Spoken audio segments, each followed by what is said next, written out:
संजीवनी में आप सभी का स्वागत है और मैं हूं आपके साथ नम्रता। आज पूरी दुनिया में उच्च रक्तचाप यानी कि हाइपरटेंशन एक गंभीर समस्या बनी हुई है। आम भाषा में इसे हाई ब्लड प्रेशर भी कहते हैं। ये एक जानलेवा बीमारी है जिसमें बाहर से कोई लक्षण या खतरा तो दिखाई नहीं देता, लेकिन ये जब अनियंत्रित होता है तो शरीर को दूसरे अंगों पर खतरनाक दुष्प्रभाव छोड़ने लगता है। पहले ये माना जाता था कि ये समस्या सिर्फ ज्यादा उम्र के लोगों को ही होती है, लेकिन बदलते परिवेश की वजह से ये बच्चे और युवाओं में भी फैलती जा रही है। तो क्या है ये बीमारी और कैसे बचें इस बीमारी से, ये सभी बातें विस्तार से बताने के लिए हमारे साथ मौजूद हैं विश्व प्रसिद्ध आयुर्वेदाचार्य डॉक्टर प्रताप चौहान। डॉक्टर साहब, बहुत बहुत स्वागत है आपका। Thank you.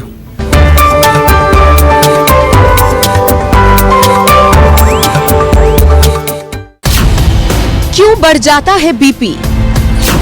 कौन से लक्षण देंगे हाई बीपी का अलर्ट? बीपी हाई होने से किन बीमारियों का बढ़ेगा खतरा? जानिए 6 टिप्स से कैसे काबू होगा बढ़ा हुआ बीपी। एक आंकड़े की माने तो दुनिया के करीब 1 अरब लोग इस समस्या के शिकार हैं और अपने देश की बात करें तो हर तीसरा आदमी इस बीमारी से जूझ रहा है। हाइपरटेंशन यानी कि हाई ब्लड प्रेशर। डॉक्टर साहब, ये कितनी बड़ी समस्या है और क्या पिछले सालों की तुलना में आप इसमें बढ़ोतरी देखते हैं?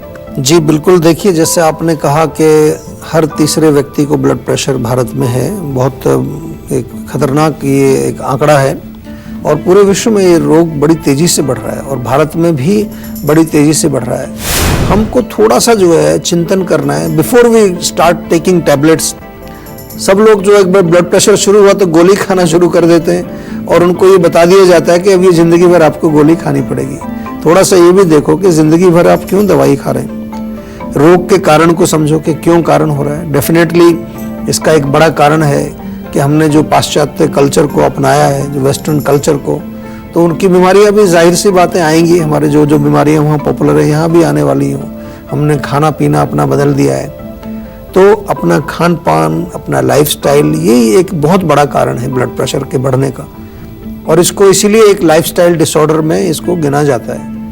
तो जब कोई रोग आपको लाइफस्टाइल डिजीज, जिसको हमने नाम ही दिया है लाइफस्टाइल डिजीज, यानी कि आपकी जीवन शैली खराब होने के कारण कोई रोग हुआ है आपको, तो वहाँ गोली से कैसे ठीक होगा? जरा आप थोड़ा सोचिए इसको एकांत में बैठ करके। उसमें तो लाइफस्टाइल को ही ठीक करना पड़ेगा ना आपको, जो उसका मूल कारण है। नहीं तो बात वही रहेगी कि आपका दूध उबल रहा है, आपने पानी का छींटा मारा, थोड़ा नीचे चला जाएगा, फिर उबलेगा, फिर छींटा मारोगे, तो वही कर रहे हैं हम।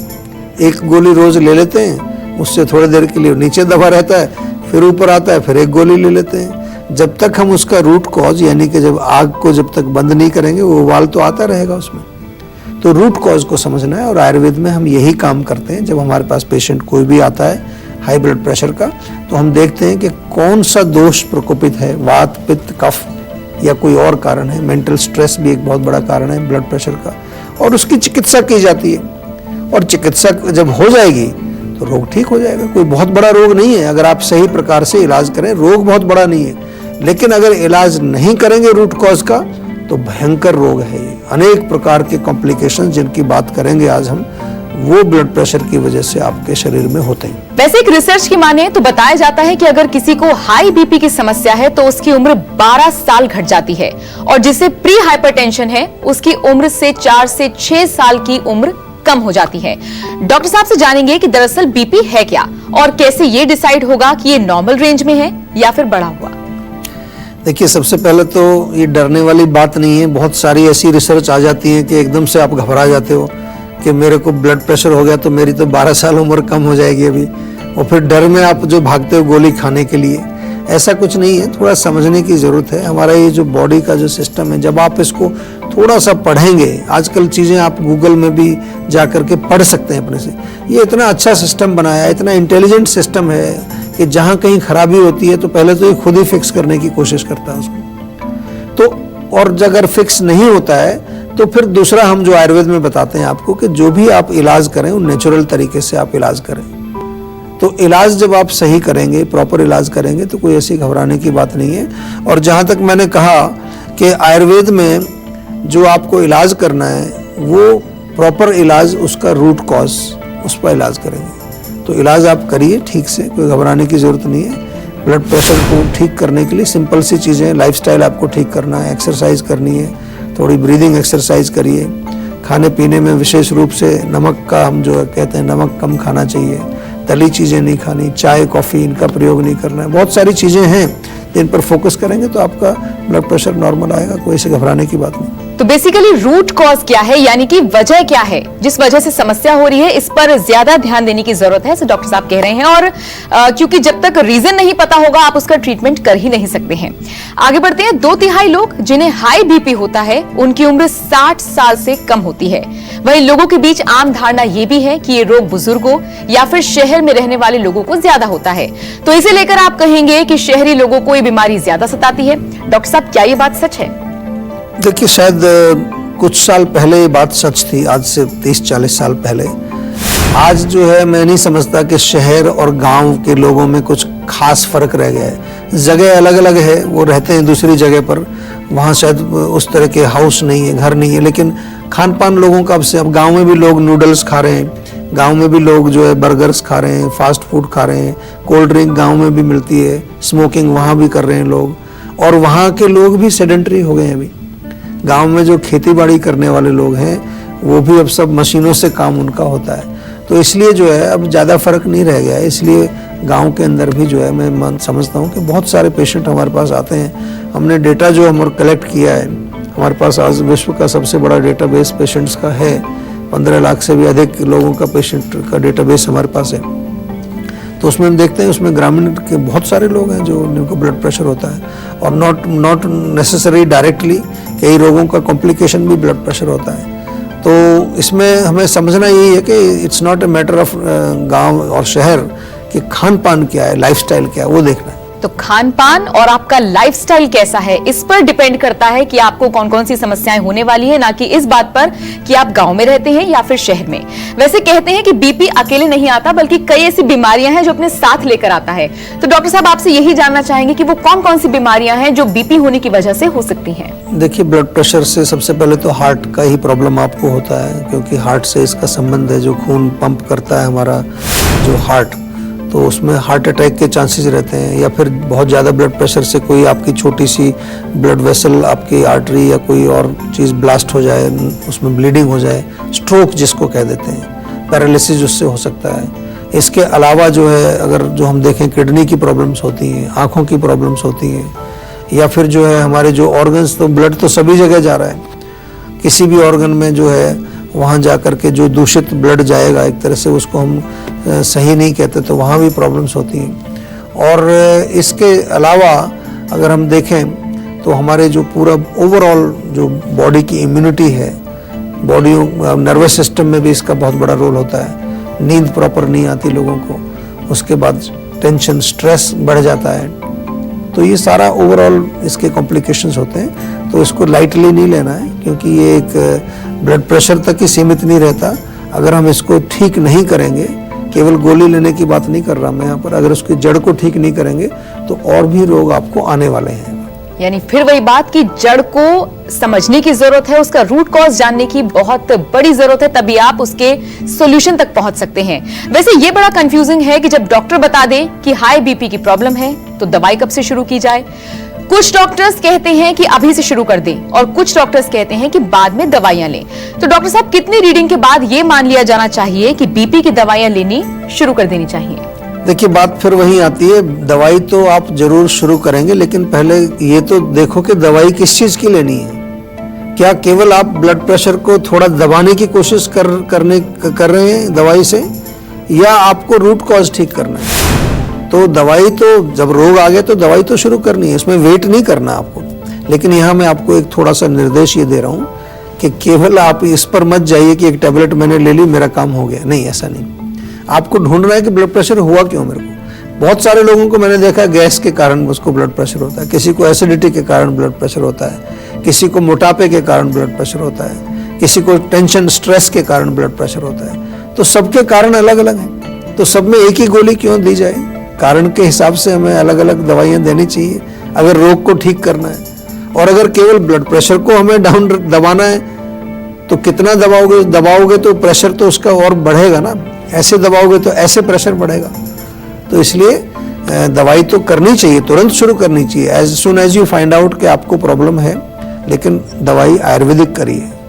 आयुर्वेदिक करेंगे तो आपको फ़ायदा ये होगा कि जैसे ही आपका ब्लड प्रेशर पकड़ में आया, आप अगर हमारे यहाँ आयुर्वेद में आएंगे तो आपको जल्दी से जल्दी उसका रूट कॉज ठीक करके परमानेंट रिलीफ मिलेगा। और वैसे भी आयुर्वेद का सबसे बड़ा फायदा यही है कि यहाँ पर किसी भी चीज के साइड इफेक्ट्स नहीं होते हैं। वैसे किसी व्यक्ति को अगर हाई बीपी है और दवा भी शुरू हो गई है, लेकिन कुछ महीने दवा खाने के बाद जब व्यक्ति को लगता है कि अब बीपी कंट्रोल हो गया है, तो वो डॉक्टर से बिना पूछे दवा छोड़ देता है। डॉक्टर साहब, इससे क्या खतरा हो सकता है? देखिए, बात वही है फिर भी कि कंट्रोल हो गया है इज नॉट द क्योर हो गया है, ठीक नहीं हुआ है वो। आप कुछ दिन आपने गोली खाई, ब्लड प्रेशर आप रोज चेक करें नॉर्मल आ रहा है, जैसी गोली छोड़ोगे तो फिर जाएगा ऊपर, क्योंकि रूट कॉज पर तो काम ही नहीं किया आपने। तो इसलिए ऐसे गोली नहीं छोड़ना, और खास तौर से अगर किसी डॉक्टर का इलाज चल रहा है तो उसको बगैर परामर्श लिए आप कुछ मत करिए, क्योंकि डॉक्टर्स के इलाज में आप हैं तो डॉक्टर से जरूर पूछना चाहिए कि आप छोड़ें या ना छोड़ें। और अगर छोड़ना चाहते हैं और उसमें आपको ये मालूम चल गया कि ये गोली तो मैं केवल मेंटेन करने के लिए ले रहा हूँ, तो अगर आपको गोली छोड़नी है तो फिर रूट कॉज को जरूर समझना पड़ेगा और रूट कॉज को ठीक करना पड़ेगा। जब रूट कॉज ठीक होगा तो ब्लड प्रेशर आपका हाई होगा ही नहीं, फिर गोली की जरूरत नहीं पड़ेगी। जो गोली आप अभी ले रहे हैं उसको बैलेंस करने के लिए, उसको थोड़ा सा सप्रेस करने के लिए। और डॉक्टर साहब, कौन से वो ऐसे लोग हैं जिनमें संभावना ज्यादा होती है ब्लड प्रेशर बढ़ने की, और कौन से रिस्क फैक्टर आप बताना चाहेंगे जिसमें बदलाव संभव है? देखो, ब्लड प्रेशर सबसे पहले तो आजकल बड़ा कॉमन सा एक रिस्क फैक्टर है कि एज इसमें एक मानी जाती है। जो 60 साल से ऊपर लोग होते हैं वो एक बड़ा एक रिस्क फैक्टर है। इसके अलावा फैमिली हिस्ट्री भी इसमें ज़रूर काउंट करते हैं हम लोग। जो अगर परिवार में ऑलरेडी आपको ब्लड प्रेशर है तो हो सकता है आपको भी आए। ओबेसिटी बहुत बड़ा कारण है, मोटापा, सेडेंटरी लाइफस्टाइल जिनकी रहती है, जो बैठ करके काम करते हैं, वो एक बहुत बड़ा कारण है। इसके अलावा डायबिटीज़ जिसको ऑलरेडी है, डायबिटीज़ वालों को ब्लड प्रेशर भी आ जाता है इजीली, वो कोई बहुत बड़ी बात नहीं है। और हम देखें इसके अतिरिक्त कि जो लोग हमारे आयुर्वेद की दृष्टि से देखें कि जिनमें आम की फॉर्मेशन ज़्यादा होती है, पेट खराब रहता है, आम बनता है, स्रोतस अवरोध ब्लॉकेज उनको ऑलरेडी है, या किसी प्रकार का रक्त उनका जो है दूषित है, खून खराब है, उसमें कुछ मिला हुआ है, कोलेस्ट्रॉल जिसको आज की भाषा में हम कह देते हैं कि कोलेस्ट्रॉल इसका बढ़ा हुआ है, तो ये सब लोगों को हम देखें तो एक रिस्क फैक्टर उनका ज़्यादा रहता है, उनको ब्लड प्रेशर होने के चांसेस होते हैं। तो इसलिए हमेशा जो है ध्यान रखिए कि शोधन बहुत ज़रूरी है, बॉडी का शुद्धि। जितना बॉडी को क्लीन रखेंगे आप, उतना ही आपके जो है रोगों से आप दूर रहेंगे। इसलिए हम आपसे कहते भी हैं बार बार कि आप हमारे यहाँ आइए, साल में एक बार जरूर आइए, पंचकर्म कराइए, पूरी बॉडी को क्लीन कराइए, बहुत इंपॉर्टेंट है। बिल्कुल। और ब्लड प्रेशर को खान पान से भी जोड़कर देखा जाता है। खान पान में बदलाव, खासकर नमक को लेकर, क्या सेंधा नमक अन्य दूसरे नमक की तुलना में ज्यादा अच्छा होता है? ये जो इस तरीके का सवाल है, ये अमूमन डॉक्टर साहब सबके मन में आता है कि सेंधा नमक और नमक की तुलना में क्या ज्यादा बेटर होता है? तो यही डॉक्टर साहब से जानेंगे कितना फायदेमंद है सेंधा नमक का सेवन करना। देखिए, एक हेल्दी आदमी की अगर हम बात करें तो उसके लिए हम कहते हैं कि सेंधा नमक is much better than the common salt जो होता है। लेकिन ब्लड प्रेशर वाले पेशेंट के लिए ऐसा नहीं कि सेंधा नमक वो कितना ही खाए, वो खा सकता है, थोड़ा बहुत खा सकता है, लेकिन उसमें भी लिमिट रखना है, क्योंकि किसी भी तरह का नमक जो है वो ब्लड प्रेशर में नुकसान करता है। सोडियम जो उसमें होता है तो वो अच्छा नहीं माना जाता, इसलिए हमें जो है नमक का तो विशेष रूप से परहेज करना है, और जितना भी मिनिमम से मिनिमम हो उतना ही ब्लड प्रेशर वाले पेशेंट को नमक कम खाना चाहिए। ज़्यादा खाने से कोई भी नमक होगा वो नुकसान करेगा। तो सेंधा नमक का सेवन करने से भी आपको ब्लड प्रेशर में काफी हद तक फायदा हो सकता है। और अब बारी है आज की संजीवनी की। डॉक्टर साहब, आयुर्वेद में हाइपरटेंशन को लेकर क्या कुछ इलाज है, ये आपसे जानना चाहेंगे। साथ ही संजीवनी के दर्शकों को खान पान, जीवन शैली और आयुर्वेदिक दवाइयां बताइए जिससे लोग अपने हाई बीपी को कंट्रोल कर सकें। देखिए, आयुर्वेद में इलाज है जरूर, कोई बहुत बड़ा रोग नहीं है। मैंने पहले भी कहा आपको, ब्लड प्रेशर हमारे लिए कोई बहुत बड़ा रोग नहीं है। हाँ, हमारे पास लोग आते लास्ट में, वो बड़ा दुर्भाग्य की बात है, जब उनको 20 साल हो जाते हैं, 25 साल हो जाते हैं और 50 तरह के कॉम्प्लिकेशन बॉडी में ऑलरेडी हो गए, तब वो हमारे पास आते हैं और आकर के एक्सपेक्ट करते हैं जी हमें तो जल्दी से जल्दी आप जड़ से ठीक कर दीजिए। लेकिन जब आप शुरू से आ जाएंगे तो बहुत ईजी है। इसीलिए हमने ये शो आपके लिए चला है कि आपको हम आयुर्वेद से जोड़ें, आप आयुर्वेद के बारे में समझाएं। हाँ, जहाँ तक चिकित्सा की बात है तो चिकित्सा तो पर्सनलाइज्ड होगी, लेकिन कुछ चीज़ें हैं जो ब्लड प्रेशर वाले पेशेंट्स उनका प्रयोग कर सकते हैं। तरबूज का सेवन करें, अच्छा रहता है तरबूज, या फिर जो है नारियल पानी पिएं, खीरा खाएं। डायूरेटिक आपने देखा होगा, डॉक्टर लोग भी कोई गोली देते हैं, उससे यूरिन ज़्यादा आता है आपको, तो ब्लड प्रेशर थोड़ा सा कंट्रोल रहता है। सौंफ का पानी बहुत अच्छा काम करता है, उसका सेवन आप कर सकते हैं। इसके अलावा जो है नियमित रूप से एक्सरसाइज करना बहुत बड़ा एक इलाज है आयुर्वेद इसमें ब्लड प्रेशर का। कोई भी आप सैर करें, चाहे कोई थोड़ा हल्का फुल्का कुछ स्ट्रेचिंग करें, योगासन करें। अभी रिसर्च हुई है कि मेडिटेशन से भी आपका ब्लड प्रेशर डाउन आता है, हार्ट रेट भी डाउन आता है। प्राणायाम से भी जो है आपका ब्लड प्रेशर कंट्रोल होता है। तो ये सारी चीज़ें आपको करनी चाहिए। जहाँ तक आपने जड़ी बूटियों की बात की, तो अर्जुन एक हमारे यहाँ जड़ी बूटी बहुत अच्छी है, उसका अर्जुन की चाय हमारे यहाँ मिलती है, उसको आप पिएं, उससे आपका ब्लड प्रेशर अच्छा कंट्रोल रहता है। और मस्तिष्क, क्योंकि ब्रेन और स्ट्रेस से रिलेटेड प्रॉब्लम है, तो ब्राह्मी या हमारी स्ट्रेस फ्री टैबलेट बहुत अच्छी है। ये चीज़ें आप जो है ये नॉर्मल बेसिस पर आप ऐसे भी यूज़ कर सकते हैं, लेकिन जड़ से ठीक करने के लिए आपको हमारे डॉक्टर से एक बार जरूर परामर्श करना चाहिए। फ़ोन से करो, चाहे फिजिकली आकर के करो, जैसे भी हमारे यहाँ कांटेक्ट करके अपने रोग को समझो और फिर उसका प्रॉपर इलाज करिए। बिल्कुल, और रोग को समझिए और फिर उसका इलाज करवाइए और हेल्दी रहिए। ये तो बात हुई हाइपरटेंशन की, ब्लड प्रेशर की और उसके सॉल्यूशन की। आगे बढ़ेंगे। नवजात के लिए खतरनाक है प्लास्टिक टीथर को चबाना, 5 बीमारियों का खतरा बना रहता है। तो ब्रेक के बाद संजीवनी टिप्स में डॉक्टर साहब आपको बताने वाले हैं कि नवजात को प्लास्टिक टीथर से किन किन बीमारियों का खतरा रहता है। साथ ही हेल्थ से जुड़ी अगर आपको भी किसी तरह की कोई भी परेशानी है तो आप हमारे सेहत के नंबर 0129404004 पर कॉल कर अपना फोन नंबर जल्द से जल्द रजिस्टर करवा सकते हैं। उसके बाद डॉक्टर चौहान के पैनल के डॉक्टर्स आपको खुद फोन कर आपकी सेहत से जुड़ी परेशानियों को सुलझाएंगे। इसीलिए आप कहीं मत जाइएगा और देखते रहिए अपना मनपसंद हेल्थ शो संजीवनी, ताकि स्वस्थ रहें आप।